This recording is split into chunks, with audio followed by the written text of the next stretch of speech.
Hello, my dear students. My name is Shakti, and I am an English lecturer since last 20 years. And today we will continue our poetry and elementary school classroom in a slum from the book Flamingo by Stephen Spender. If you are new on our channel and if you like the video, subscribe the channel and press the bell icon so that you can get the notifications of our videos firstly. So without wasting a single second, let's start the poetry and elementary school classroom in a slum. In the previous part, we had completed the poetry till the second stanza. तो जिस stanza तक हमने कर दिया था उसके last की 2 line लेकर के आज हम आगे बढ़ते हैं। तो पिछली क्लास में हमने जहां पर छोड़ा था वहीं से लेते हैं। Open handed map awarding the world it's world and yet for these children These windows, not this map, their world where all their futures painted with the fog. तो इस क्लासरूम में लगा हुआ मानचित्र जो दोनों हाथों से इस दुनिया की सारी समृद्धशाली चीज़ों को, सारी मॉडर्न चीज़ों को दर्शा रहा है। तो इन बच्चों के लिए इस मानचित्र में दर्शाई गई चीज़ें रियलिटी नहीं है। इन बच्चों की दुनिया तो इस क्लासरूम की वो टूटी खिड़कियां हैं, जिन खिड़कियों के बाहर इनका जो भविष्य है वो किसी धुंध में, किसी फॉग में लिपटा हुआ नजर आता है। यानी कि इनका जीवन यहाँ इस क्लासरूम में आने के बावजूद भी अनिश्चितता से भरा हुआ है और ऐसा लगता नहीं कि यहाँ से जो है किसी प्रोग्रेसिव रास्ते पर जा पाएंगे। राइटर आगे कहता है, a narrow street sealed in with lead sky far far from rivers caves and stars of words. तो ये कहता है कि इस स्कूल से एक रास्ता सीधा इनके घर की तरफ जाता है, एक तंग सी गली सीधा इनके घर की तरफ से जाती है और वो गली भी आगे जाकर के सील बंद हो जाती है। उस गली के ऊपर जब झांक करके देखते हैं तो आकाश भी लीड कलर का, हल्के भूरे रंग का दिखाई देता है। अब यहाँ पर हल्का भूरा रंग जो है एम्बेरसमेंट को, निराशा को शो कर रहा है। तो राइटर यहाँ ये कहना चाहता है कि वो एकमात्र जगह, वो क्लासरूम, वो स्लम का क्लासरूम जो इनको बाहर की दुनिया में प्रोग्रेसिव वे में लेकर के जा सकता था, वो तो कहीं से भी वो काम कर नहीं रहा है। और इस स्कूल से जो रास्ता, एक तंग सी गली इनके घर की तरफ निकलती, वो गली भी आगे जाकर के बंद हो जाती है। तो भला इनके यहाँ से बाहर निकलने का रास्ता है तो है कौन सा? स्कूल, शिक्षा, वो एजुकेशन जो एक हथियार है, जो एक टूल है, जो एक वेपन है, जो आपको दुनिया के किसी भी रास्ते पर अपना मार्ग छोड़ने में हेल्पफुल होती है, वो तो इनको कहीं लीड कर ही नहीं रही। क्योंकि यहाँ पर इस्लाम के स्कूल के अंदर, क्लासरूम के अंदर वो वाइटल वैल्यूएबल एजुकेशन उनको दी ही नहीं जा रही। तो स्कूल तो कहीं लीड इनको कर नहीं रहा और जिस स्कूल से रास्ता घर की तरफ निकलता है वहाँ वो गली भी आगे जाकर के सील पैक हो जाती है। यानी इस स्लम के जीवन से बाहर निकलने का कोई भी रास्ता नहीं है। ये चाहते तो पढ़ लिख करके आगे बढ़ सकते थे, लेकिन वो पढ़ाई लिखाई इनके जीवन में है ही नहीं। और जिस जगह पर ये लोग रहते हैं वहाँ कोई ऐसा हुनर भी नहीं है जिस हुनर के दम पर ही आगे बढ़ सके। तो पूरी की पूरी बस्ती एक तरह से सील पैक है, क्लासरूम कहीं लीड कर नहीं रहा। तो फिर उम्मीद में ये देखते हैं आकाश की तरफ। तो आकाश भी लीड कलर का है, हल्के भूरे रंग का है, जो निराशा शो करता है कि या ना तो इन बस्ती में रहने वालों को कोई उम्मीद है कि क्लासरूम की शिक्षा कहीं लेकर के जाएगी, ना ही इनको उम्मीद है ये खुद कहीं जा पाएंगे, और ना ही इनको उम्मीद है कि आकाश से, भगवान से ही कोई मदद इनको आने वाली है। तो ये पूरी तरह से हताश और निराश लीड इसका यहाँ पर शो करता है, एम्बेरसमेंट को, निराशा को। और आकाश की तरफ देखते हैं भगवान से किसी उम्मीद की आशा में, लेकिन वहां से भी कोई उम्मीद आती नहीं है। तो दुनिया से भी कोई उम्मीद नहीं है, भगवान से भी उम्मीद नहीं है। तो ये बेचारे जाए तो जाए कहाँ? तो इनकी दुनिया बिल्कुल अलग है हमारी दुनिया से। इनकी दुनिया में ना नदियां हैं, ना अंतरीप है, ना सितारे हैं। हमारी दुनिया के जैसी कोई भी चीज इनकी दुनिया में बिल्कुल नहीं है। इनकी दुनिया में अगर कोई चीज है तो वो केवल एक चीज है, वो है धुंध में लिपटा हुआ इनका सारा का सारा जीवन। और कौन सी धुंध?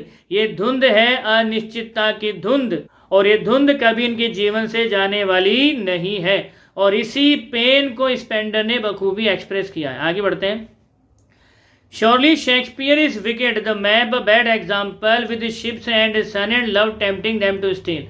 तो निश्चित रूप से शेक्सपियर का जो चित्र है वो बहुत ही गलत एग्जाम्पल है इनके लिए, क्योंकि जब इनको किसी तरह का पढ़ाई करवाया ही नहीं जाता तो पढ़ाई के सिंबल शेक्सपियर इनके लिए क्या मायने रखते हो, तो किसी तरह से मायने ही नहीं रखते, तो वैल्यूलेस हो गए शेक्सपियर का चित्र तो इनके लिए।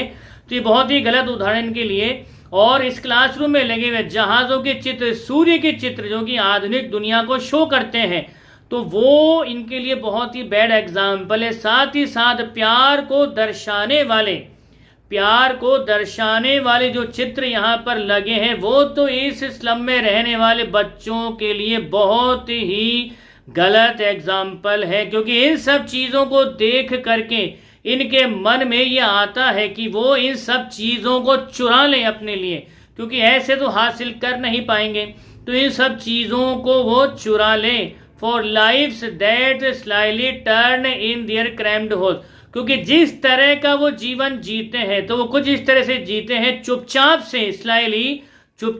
से वो जो है एंटर करते हैं अपने सो कॉल्ड क्रैम्ड होल्स यहाँ पर हर्ट्स के लिए आया है, तो चुपचाप से वो अपने उन तंग से झोपड़ियों में एंटर करते हैं। From fog to endless night, और कोशिश करते हैं उस अंतहीन रात को बिताने की, वो रात जो कि धुंध में लिपटी हुई है। अब यहाँ पर दो मेटाफोर आई है, एक तो फॉग आया है और एक नाइट आई है, एंडलेस नाइट। फॉग ऑलरेडी यहाँ पर शो कर रहा है लाइफ की अनसर्टेनिटी को, और यहाँ पर नाइट अंधकार शो कर रहा है जीवन की हर तरह की नेगेटिविटी को। तो इनके जीवन में हर तरह की परेशानी है, दुख है, तकलीफ है, लेकिन ये कभी खत्म होगी कि नहीं ये भी अनसर्टेनिटी है। तो उनका पूरा का पूरा लाइफ जो है धुंध में यानी अनसर्टेनिटी में लिपटा हुआ है, और हर तरह की पेन, परेशानी और दुख से भरा हुआ है। और ये एक ऐसी अंतहीन रात है जिसकी कोई सुबह इनके जीवन में आती ही नहीं है।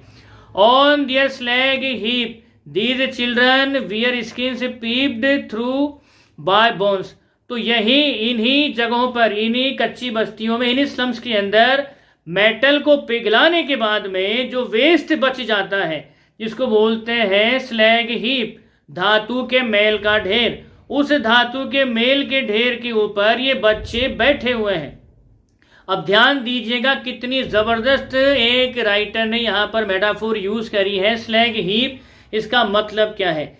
स्टील आज की डेट में पूरी दुनिया को चलाने वाला एक धातु है, लेकिन स्टील को पिघलाने के बाद में जो वेस्ट हुआ वो इस कच्ची बस्ती में फेंक दिया गया।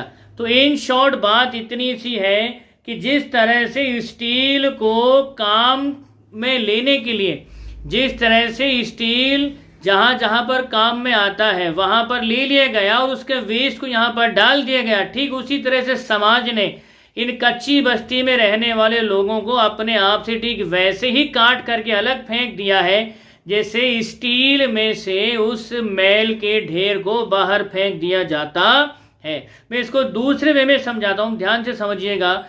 आप सभी को शायद चाय पीने का शौक जरूर होगा, तो चाय जब बनाते हैं तो चाय के अंदर हम डालते हैं चाय की पत्ती, अदरक, उसके बाद में इलायची या कोई टी मसाला जो भी आपको शौक है, और उसको उबालते हैं। उबालने के बाद में चाय का रंग आ जाता है, उसका एक टेस्ट आ जाता है। तो ध्यान दीजिएगा, जो चीज़ें चाय का स्वाद देने के लिए सबसे बड़ी उत्तरदायी है चाय की पत्ती।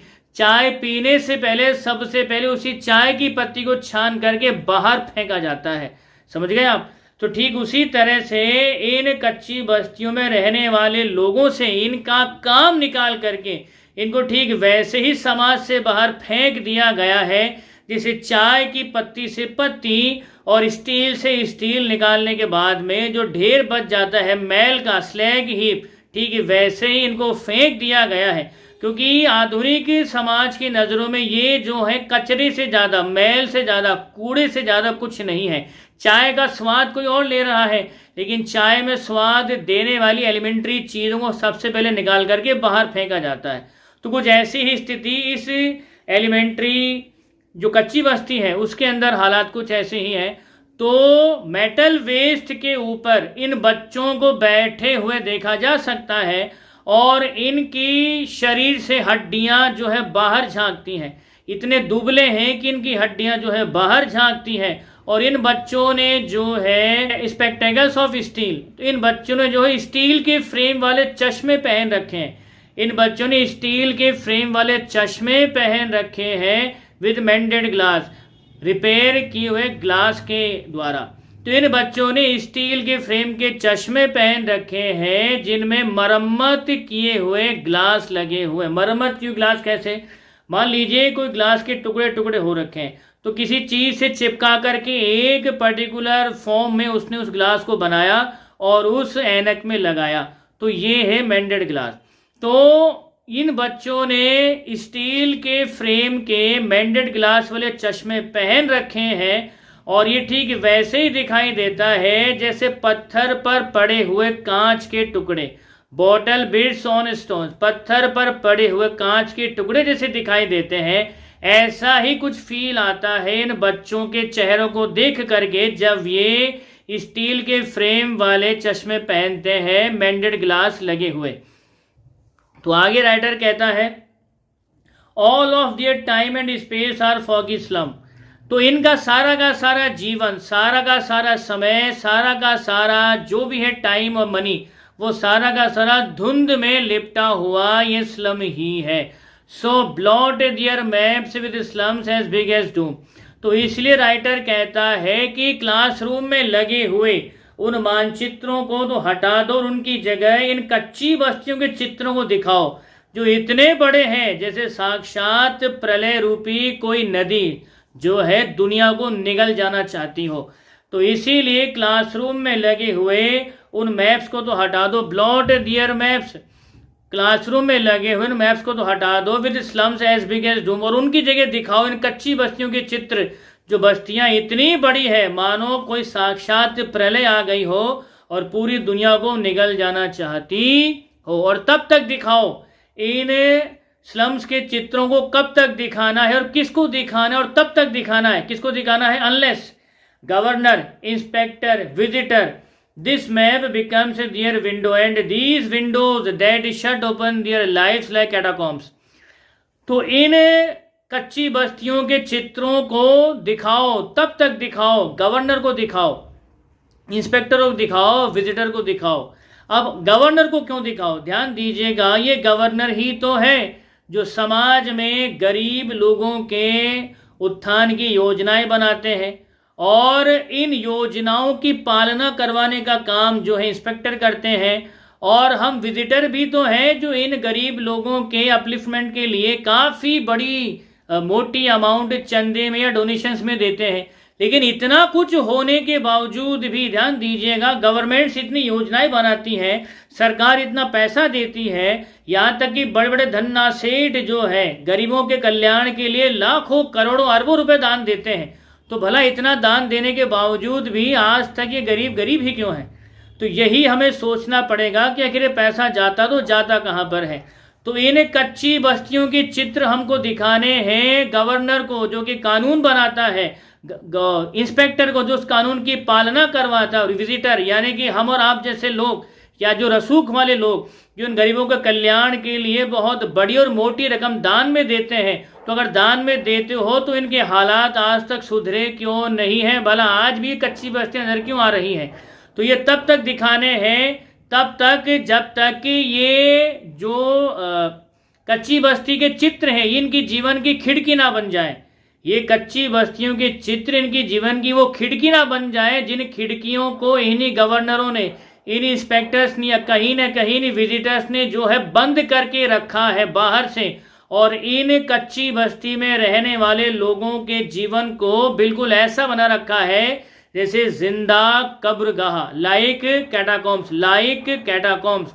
तो ये जो कच्ची बस्ती में लोग रहते हैं इन लोगों के जीवन को इन गवर्नर ने, इंस्पेक्टर ने और सो कॉल्ड विजिटर्स ने ठीक वैसे ही बना रखा है जैसे जिंदा इन लोगों को किसी कब्र में कैद किया हो और उस कैद खाने से बाहर आने का रास्ता जो खिड़की है उस खिड़की पर इन्होंने ताला मार के रखा हुआ। तो इनको ये चित्र, इन कच्ची बस्तियों के चित्र तब तक दिखाने हैं जब तक इन गवर्नर की, इंस्पेक्टर की और विजिटर की जीवन की खिड़कियां ये चित्र ना बन जाए और सोचने पर मजबूर ना हो जाए कि इन्होंने जो भी किया था भला वो किस काम का, जबकि इनकी हालत तो आज भी जस की तस ही बनी हुई है। तो ये तब तक दिखाने हैं जब तक इनके जीवन की ये खिड़कियां टूट ना जाएं, उन तालों के साथ वो खिड़कियां जिन्होंने इनके बाहर आने के रास्तों को पूरी तरह से बंद कर रखा है और इनका जीवन एक जिंदा कब्रगाह बना रखा है। तो राइटर अपनी अंतिम पंक्ति में ये कहता है, break O break till they break the town and show the children to green fields and make their world run azure on gold sand. तो राइटर आगे कहता है कि इसीलिए जो भी डिफरेंस पैदा करने वाली चीजें हैं, चाहे वो नगर हो, चाहे वो शहर हो, आधुनिकता से भरे कोई भी चीजें हो, उनको तोड़ दो, उनको मिटा दो। तो break O break open till they break the town. तो उन सारे के सारे आधुनिक शहरों को, नगरों को तोड़ दो और तोड़ दो उन खिड़कियों को, जिन खिड़कियों ने इनके जीवन को जो है बंद कर रखा है, जहां से बाहर आने का रास्ता बंद हो रखा है और इनके जीवन को जो है कि जिंदा कब्रगाह बना रखा है। और जब ये कच्ची बस्तियों के लोग यहाँ से बाहर निकले तो इनको दिखाना है, इनके बच्चों को दिखाना है हमको ग्रीन फील्ड्स, क्योंकि ये हरे भरे खेत ऐसे हैं जो सबके लिए हैं। भगवान ने इसमें किसी के साथ में कोई भी भेदभाव नहीं किया है। तो इन बच्चों को दिखाने हैं हरे भरे खेत and make their world run azure on gold sand, और इन बच्चों को जो है खुल करके दौड़ने दो नीले समंदर के किनारे सुनहरी रेत के ऊपर। And let their tongues run naked into the books the white and green leaves open, और इन बच्चों को इन बच्चों की जबान को खुल करके दौड़ने दो किताबों के हरे और सफेद पन्नों के अंदर, किताबों के ज्ञान से भरे हुए हरे और सफेद पन्नों के अंदर।